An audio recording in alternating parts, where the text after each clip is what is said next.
말씀 함께 보겠습니다. 갈라디아서 3장 15절에서 22절까지의 말씀입니다.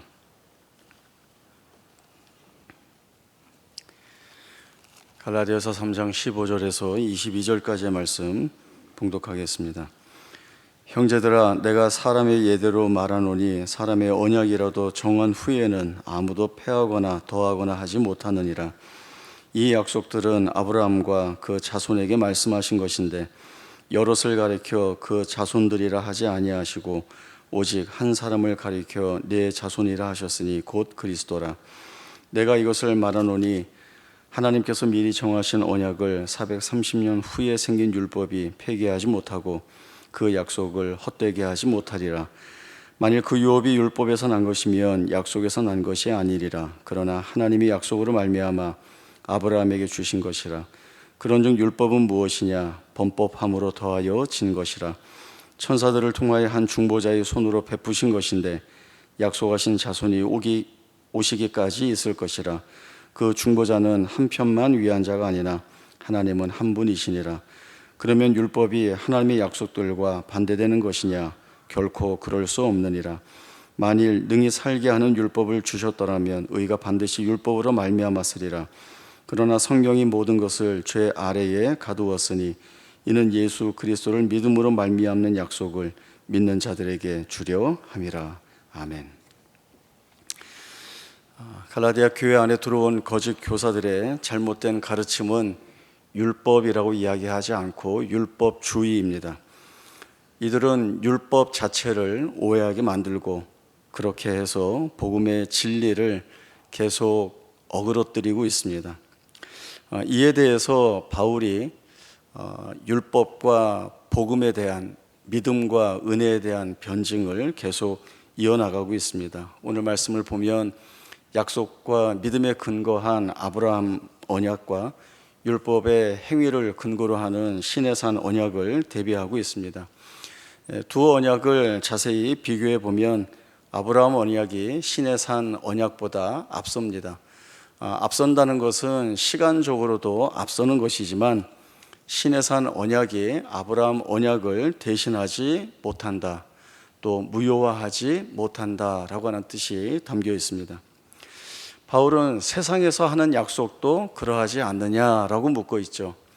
세상에도 약속을 하면 그 약속 내용을 변경하거나 아니면 일방적으로 취소하지 않는 것이 마땅하다라고 이야기합니다. 팀 켈러 목사님이 약속 아니면 계약이라고 하는 내용을 이러한 예로 좀 쉽게 말씀하신 것이 있습니다. 죽음을 앞둔 한 어머니가 남겨질 두 딸에게 자신의 재산을 남기려고 하는데 큰 딸은 부유하게 잘 살고 있고 작은 딸은 너무나 가난하기 때문에 큰 딸에게는 양해를 구하고 작은 딸에게 자신의 전 재산을 유산으로 주겠다, 이렇게 이제 유언서를 작성을 하죠. 그런데 어머니가 돌아가신 후에 그 다음 날 큰 딸이 다 망해서 전 재산을 다 잃게 되는데 그렇더라도 유언서의 내용이 변경될 수 없다라고 이야기를 합니다. 상황과 무관하게 법정 문서의 구속력은 불변하기 때문입니다. 또 상황과 무관하게 유언은 여전히 그 내용대로 성립되어져야 하기 때문에 그렇습니다. 바울은 세상에서의 약속, 계약 이런 것도 이러한데 하나님이 아브라함과 맺은 언약은 그 이상이라는 말씀을 하고 있습니다.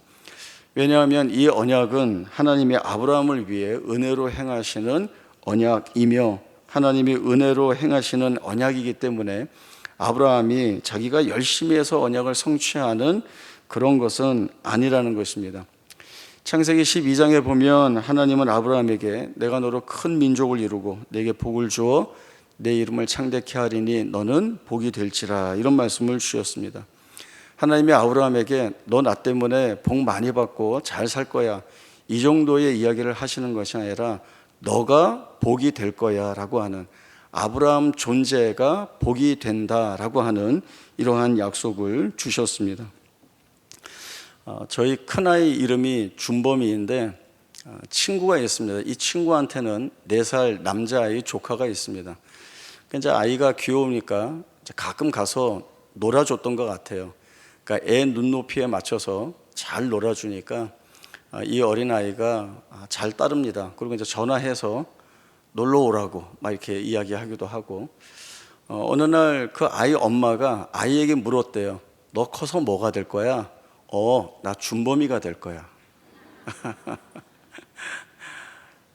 재미있어서 아무리 좋아도 그러면 보통 이렇게 얘기하지 않나요? 형같이 될 거야.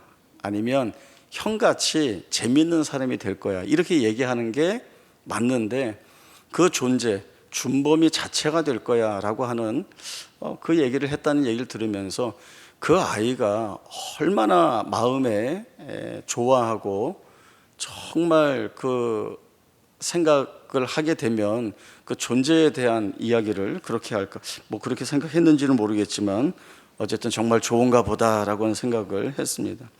하나님은 아브라함을 이렇게 보호해 주셔서 큰 고난 겪지 않고 살도록 보호해 주셔서 아프지 않고 가난하지 않고 뭐 살면서 염려할 것, 걱정할 것 없이 그렇게 탈 없이 잘 살다가 죽을 때에도 아무 고통 없이 죽는 것, 세상에 제일 부러워하는 그런 복을 누리고 살다가 죽는 것이 아니라 너 존재 자체가 복인 생애가 되도록 내가 너와 함께 하겠다라고 하는 이 약속을 주신 것입니다. 하나님이 이 약속을 주실 때 이 약속의 당사자는 하나님과 아브라함입니다. 언약이라고 하는 것은 원래 쌍방 계약이죠. 양쪽에 다 지켜야 할, 이행해야 할 의무와 책임이 있습니다. 어쩌면 그런 것들이 행위라고 이야기할 수도 있습니다. 그러나 하나님과 아브라함 간의 언약에는 특별함이 있는데, 그것은 하나님이 아브라함에게 언약 이행에 대한 책임을 전혀 묻지 않고 있다라고 하는 겁니다.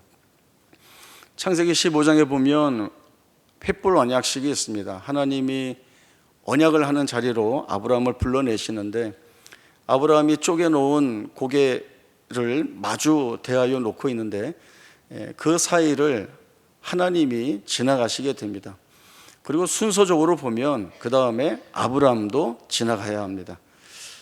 보통 하게 되는 횃불 언약식은 같이 지나가고, 그리고 누군가 우리가 맺은 언약을 이행하지 않을 때에는 이 짐승이 2개로 쪼개어져서 완전히 죽었다는 것이 확인되도록 그 가운데를 지나가 죽음에 이른다라고 하는 이 사실을 서로가 계약의 내용으로 보게 하는 겁니다.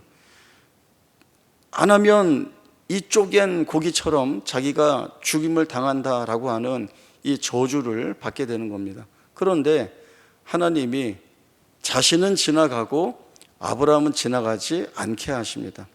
자신만 지나가고 말씀을 주시는 것이 있습니다.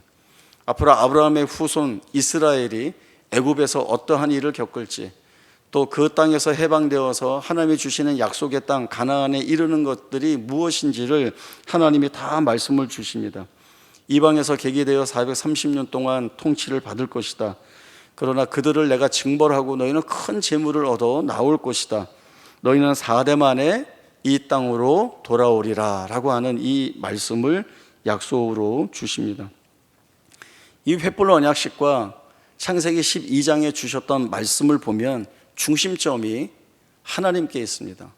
언약을 맺는 당사자가 하나님이신데 그 하나님이 주체가 되어서 이 약속의 모든 것들을 너와 상관없이 내가 다 이루어 가겠다라고 하는 강렬한 메시지를 주고 있습니다. 내가 너로 큰 민족을 이루고 내가 네게 복을 주어 내가 너의 이름을 창대케 하리니 너는 복이 될지라 라고 하는 겁니다. 땅의 모든 족속이 너로 말미암아 복을 받도록 내가 하겠다라고 하는 것이죠. 아브라함은 이 언약에 끼어들 틈이 없습니다. 만약에 틈이 있어서 끼어든다 해도 그가 할 수 있는 일들은 아무것도 없습니다. 하나님이 하셔야 될 일들입니다. 하나님이 하셔서 그의 생애에, 그의 자녀와 후손의 생애에 하나님이 약속하신 대로 모두 이루어질 것이라 말씀을 하시니 이 약속 자체가 아브라함에게는, 그 자녀와 후손에게는 은혜일 수밖에 없습니다. 시내산에서 주어진 것은 율법입니다. 그리고 이것도 하나의 언약입니다.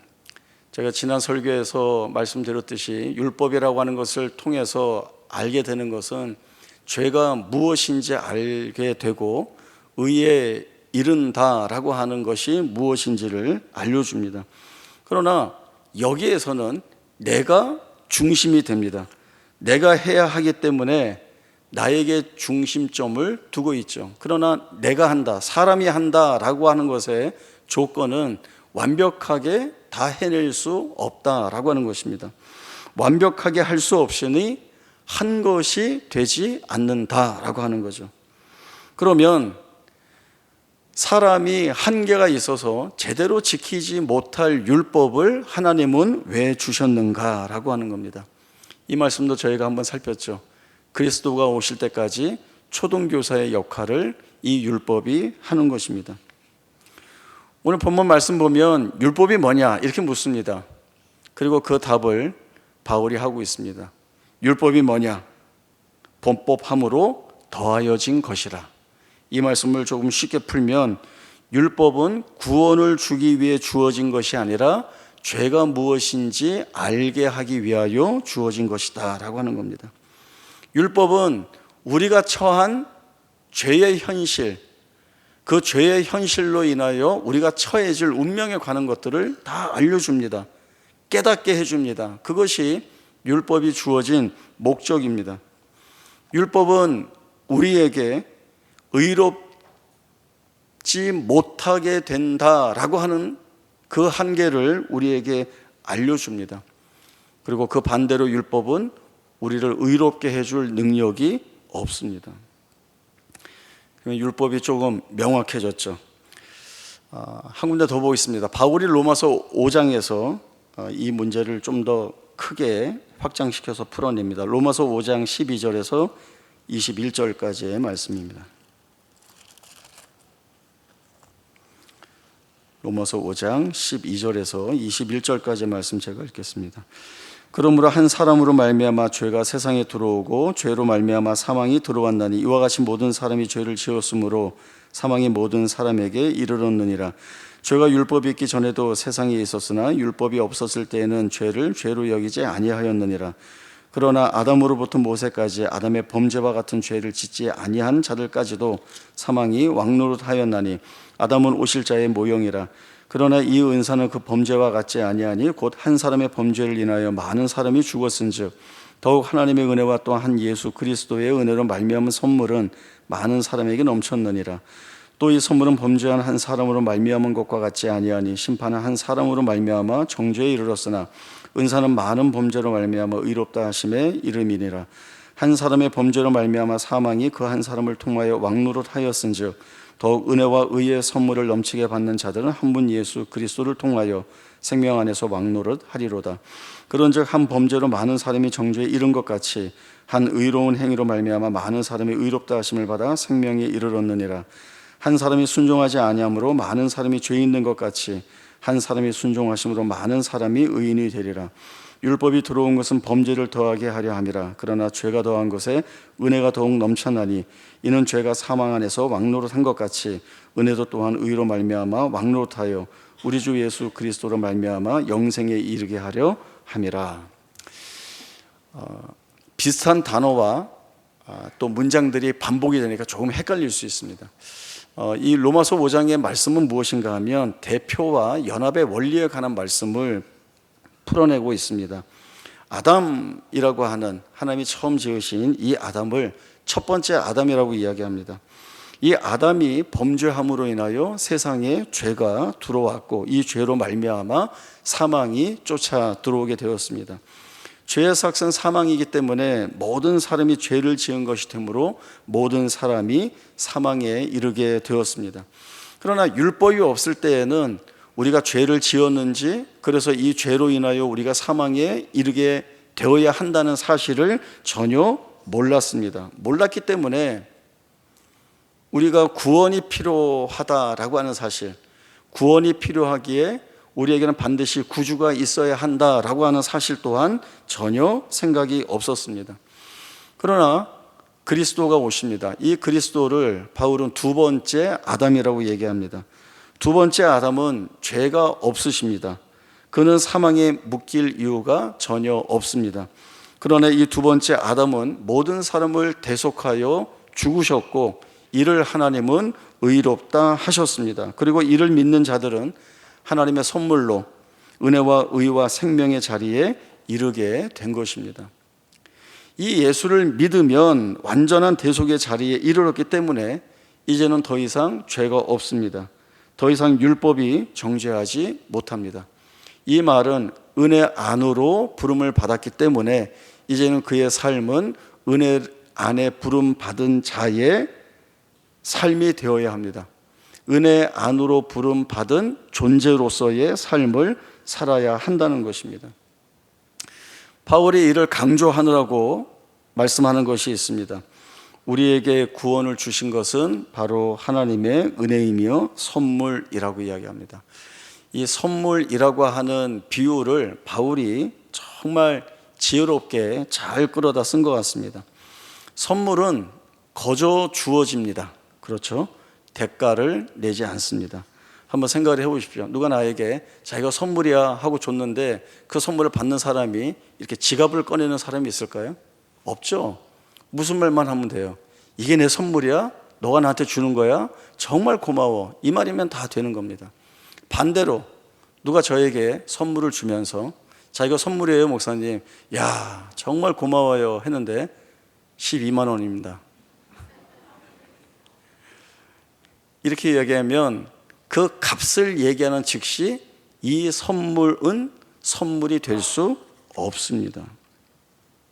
돈을 내고 사는 것을 선물이라고 말하지 않습니다. 결국 율법은 우리의 죄를 드러내 보여주지만 그렇게 함으로써 우리에게 약속된 은혜를 바라보게 하고 그 약속을 믿는 자 되게 하는 자리로 이끌어내는 것, 그것이 율법의 내용입니다. 그러니까 율법은 아무 의미가 없거나 필요 없는 것이 아니라 우리에게 은혜로 주어지는 구원의 필요성을 깨닫게 해주는 그 역할을 이 율법이 합니다.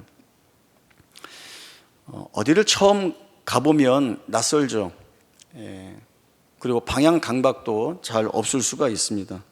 그러면 제일 쉬운 건 누군가에게, 아는 사람에게 물어보면 됩니다. 그 동네에 살고 계시는 분한테 여기서 지하철역으로 가려면 어디로 가면 됩니까? 하면 그분이 이렇게 손을 들어서 저쪽으로 가면 됩니다 라고 이야기를 하겠죠. 그러면 그쪽 방향으로 가면 내가 찾고자 하는 지하철역에 갈 수가 있습니다. 그런데 저쪽으로 가면 지하철역입니다 했는데 손을 이렇게 가리켰는데 지하철역이 이 손 앞에 턱 하고 자동으로 나타나진 않아요. 그렇죠? 그럼 뭘 해야 되는가 하면 저쪽으로 가면 됩니다 하면 내가 그 방향대로 쫓아서 내가 가야 합니다. 가면서 갖는 생각은 무엇인가 하면 아는 사람이 가르쳐 줬으니까 가르쳐 준 방향으로 가면 내가 가고자 하는 지하철역으로 갈 수 있어 라고 하는 그 믿는 마음을 가지고 가야 되는 거죠. 가면 지하철역에 도착을 합니다. 이것이 율법과 믿음의 한 예를 드러내 보여줄 수 있는 내용입니다. 존 스토트 목사님이 같은 갈라디아서 강해에서 율법과 약속에 관한 말씀을 이렇게 하셨습니다. 제가 읽어드릴 텐데 위에 화면에 띄워드리기도 하겠습니다. 일찍이 아브라함에게 약속을 주신 하나님이 모세에게 율법을 주셨다. 왜 그러셨을까? 먼저 문제를 드러내야 해법을 주실 수 있기 때문이다. 율법은 죄를 드러내고 유발하고 정죄했다. 율법의 목적은 점잖은 인간의 가면을 벗겨 그 안의 실상을 드러내는 데 있었다. 즉 인간은 죄성과 반항심에 물든 죄인이며 하나님의 심판 아래 놓여 스스로 구원할 능력이 없다. 하나님이 부여하신 율법의 이 기능은 지금도 계속되어야 한다. 죄와 심판을 유화하는 성향은 현대 교회의 큰 과오다. 율법을 우회하여 곧장 복음으로 가서는 결코 안 된다. 이는 성경 역사에 나타난 하나님의 계획을 거스르는 일이다. 일찍이 누구도 먼저 율법을 통해 자신의 실상을 보지 않고는 복음의 진가를 깨닫지 못했다. 칠흑같이 까만 밤 하늘에만 별이 보이듯이 복음도 어두운 죄와 심판을 배경으로만 빛을 발한다.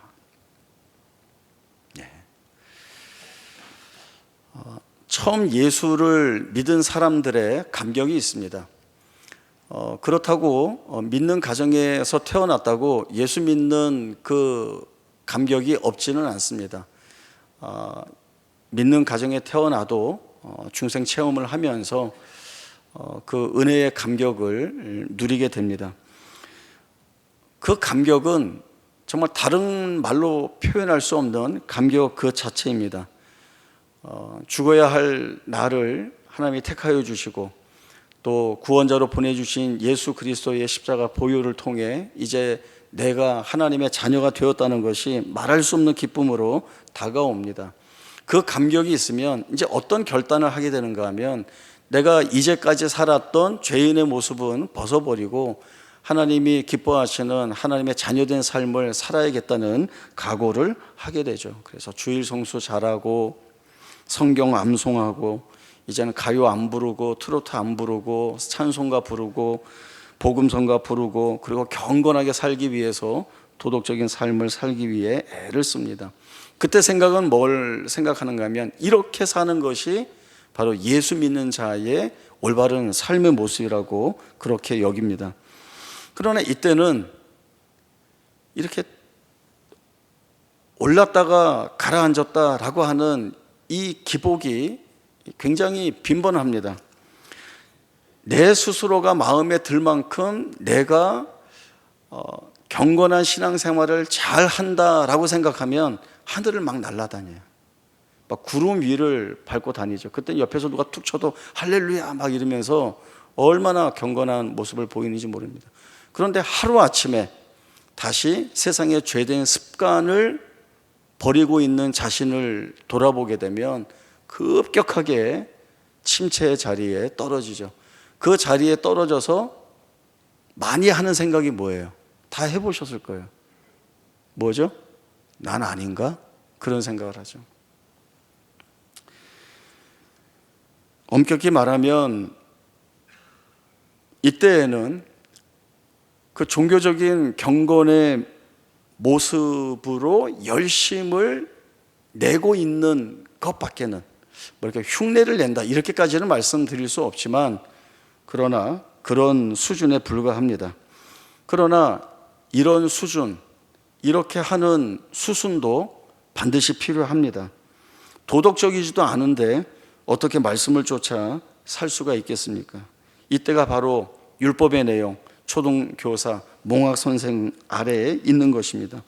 그러나 이제 그 안에서 자라나서 그리스도 안에서 성숙하여지면 무엇을 알게 되는가 하면 우리가 정말 얼마나 부패한 본성으로 타락하여 말할 수 없는 추한 죄 가운데 있었는가라고 하는 사실들을 돌아보게 하고 그리고 거기에서 우리를 끄집어내서 말할 수 없는 하나님의 구원의 은혜를 고백하고 또 그것을 감사한 것을 여기며 살아갈 수 있다라고 하는 것이 얼마나 즐거운 마음의 고백으로 다가오는지 모릅니다.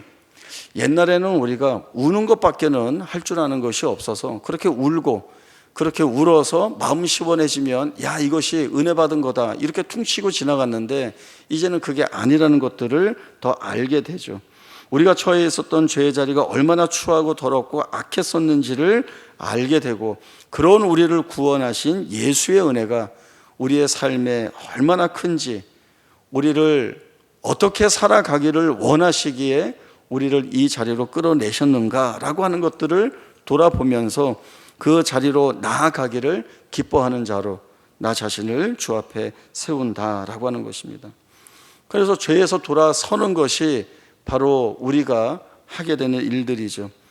유혹의 욕심을 따라 썩어져가는 구습을 따르는 옛사람을 벗어버려야 합니다. 그리고 그때 우리의 심령이 오직 새롭게 되어 하나님을 따라 의와 진리의 거룩함으로 지으심을 받은 새 사람을 입어야 하는 것입니다. 유혹의 욕심을 따라 썩어져가는 구습을 따른 옛사람 벗어버리는 것, 그것이 우리가 구원받기 위해서 하는 것이 아니라 구원받은 자이기 때문에 우리가 가야 할 자리라고 하는 것을 알아야 합니다. 이 내용이 완전히 다릅니다. 우리가 구원받기 위해서 어떤 조건을 채우듯이 우리가 살아야 하는 것이 아니라 하나하나 말씀 체크하면서 이건 되고 이건 안 되고, 안 되는 건 내가 더 열심히 해야 돼, 그렇게 경건의 모양으로 가져갈 것이 아니라 하나님은 우리를 구원하셨습니다. 구원하셔서 구원받은 자로 그 삶을 살아가기를 원하고 계시는 것이죠. 약간 결론의 말씀으로 에베소서 4장 25절에서 32절까지의 말씀 찾아보겠습니다. 이 말씀 읽고 간단히 설명하고 마치겠습니다. 에베소서 4장 25절에서 32절까지의 말씀 한 절씩 말씀 교독하겠습니다. 그런즉 거짓을 버리고 각각 그 이웃과 더불어 참된 것을 말하라. 이는 우리가 서로 지체가 됨이라. 마귀에게 틈을 주지 말라.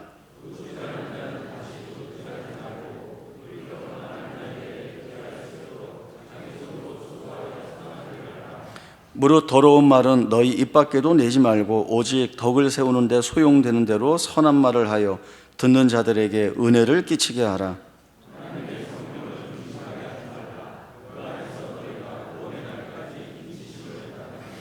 너희는 모든 악독과 노함과 분냄과 떠드는 것과 비방하는 것을 모든 악의와 함께 버리고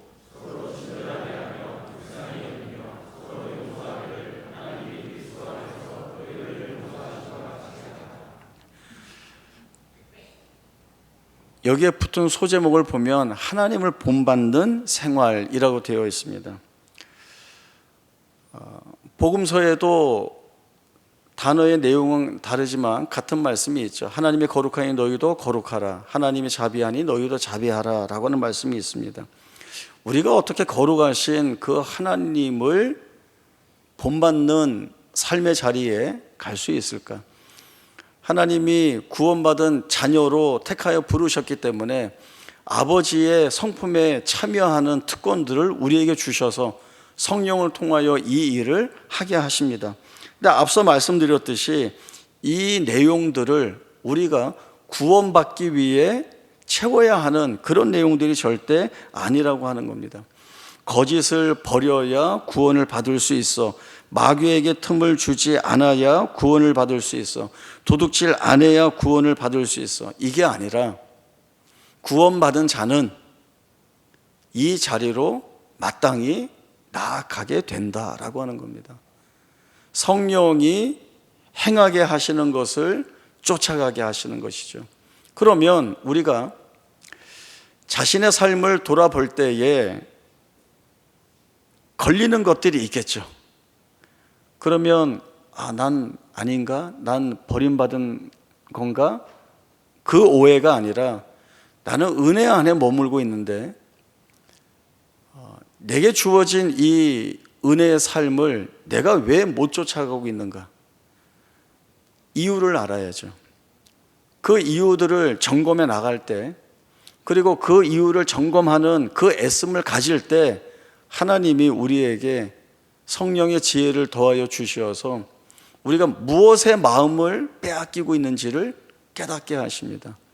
그러면 그 마음에 깨닫게 하시는 것, 만약에 내가 어떠한 거짓을 가지고 있다든지, 아니면 어떠한 욕심을 부리고 있다든지, 아니면 내가 뭘 놓지 못해 붙들고 있다든지 하는 것들이 왜인지를 돌아보아야 하고, 보게 하시고 깨닫게 하시면 그것들을 제어하고 버리고 하나님이 원하시는 것들을 할 수 있도록 하나님이 은혜를 주시기 때문에 말씀 붙들고 기도하고 나아가면 되는 것입니다.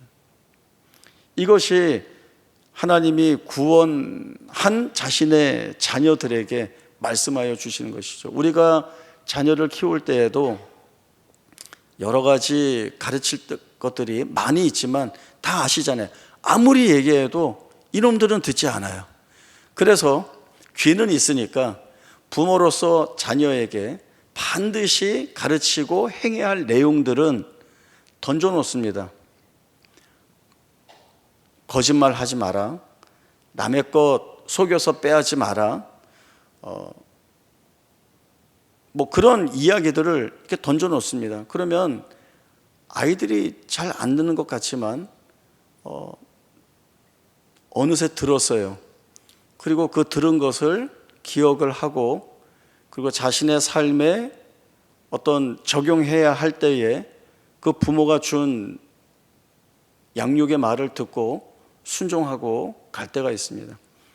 잘할 때도 있고 잘 못할 때도 있습니다. 부모가 다 해주고 싶은 때도 있지만 자녀가 자신의 삶을 자기가 살아야 되기 때문에 대신 해줄 수 없잖아요. 너가 해봐야 되는 거죠. 실패해도 실수해도 잘 못해도 그때는 기다려주고 할 수 있도록 옆에서 응원해주고 격려해주는 것밖에 없습니다. 우리도 마찬가지입니다. 하나님이 우리를 이렇게 하늘에 날아갈 수 있도록, 그래서 아무 염려 없이 살도록 그렇게 다 해주시는 것이 아니라 하나님이 우리에게 주시는 말씀, 쫓아가야 할 길, 방향, 구원받은 자로서의 삶의 모습이 무엇이어야 하는지, 하나님이 기뻐하시는 내용들이 무엇인지를 다 가르쳐 주시고 우리에게 해보라고 말씀을 하시는 거죠. 우리는 잘 못할 때도 있습니다. 그래, 하나님이 못해? 못해도 돼. 더 해봐. 언제까지? 될 때까지 해보라는 거죠. 그렇게 기다려 주시고 그렇게 하게 하시는 것이, 그것이 우리에게는 말할 수 없는 은혜입니다. 그래서 지금 읽었던 이 에베소서 4장에 있는 이 말씀들은 우리가 억지로 해야 할 것, 아니면 억지로 하면서 그래 이게 좋은 거야, 이런 정도의 말씀이 아니라 우리가 하지 않으면 안 되는 것 같은 그런 마음으로 우리의 삶에서 드러나야 할 내용들이라는 거죠. 그렇게 보면 부담이 확 오죠. 그러나 아니요. 하나님이 충분히 우리에게 이 자리로 나아오라는 격려와 응원을 해주고 계시는 것입니다. 그리고 우리가 이 자리를 쫓아 나갈 때에 얼마나 감사하고 즐거운지 모릅니다. 그것이 구원받은 자가 하나님의 구원의 은혜 아래 들어와 그 삶을 살면서 경험하고 고백되어지는 것들에 대한 기쁨으로, 즐거움으로 누리게 되는 것들입니다.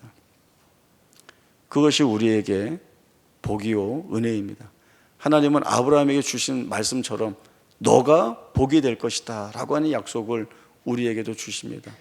그 복이 얼마나 우리에게 넉넉하고 부유한지를 알아 성령의 은혜를 쫓아 하나님의 기뻐하시는 삶을 살아내는 귀한 은혜가 있기를 바랍니다. 기도하겠습니다. 하나님 아버지, 은혜를 감사합니다. 하나님이 율법을 주신 것은 우리가 할 수 있는 것이 아무것도 없다는 현실을 보게 하시는 것이고, 그런 현실 속에서 우리를 위하여 행하시는 하나님의 구속의 능력과 은혜, 그리고 불러 세우신 자로 하여금 누리게 하시는 것들이 얼마나 큰 것들인지를 확인케 하시는 은혜입니다. 우리를 하나님의 자녀의 자리에 세워 하나님 영광 찬송하며 기뻐하는 자로 살아가게 하신 것 감사합니다.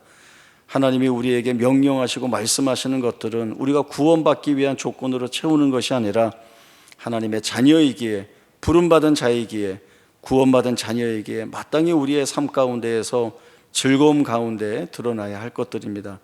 성령이 행하게 하신 것들을 쫓아 성령의 지혜로 하나님 위한 삶을 살게 하시고, 그 삶이 결국 우리에게 복으로, 은혜로 채우시는 하나님의 능력임을 알아 늘 주의 말씀을 쫓아 살아가는 기쁨과 즐거움을 누리는 우리 모두가 되게 하여 주옵소서.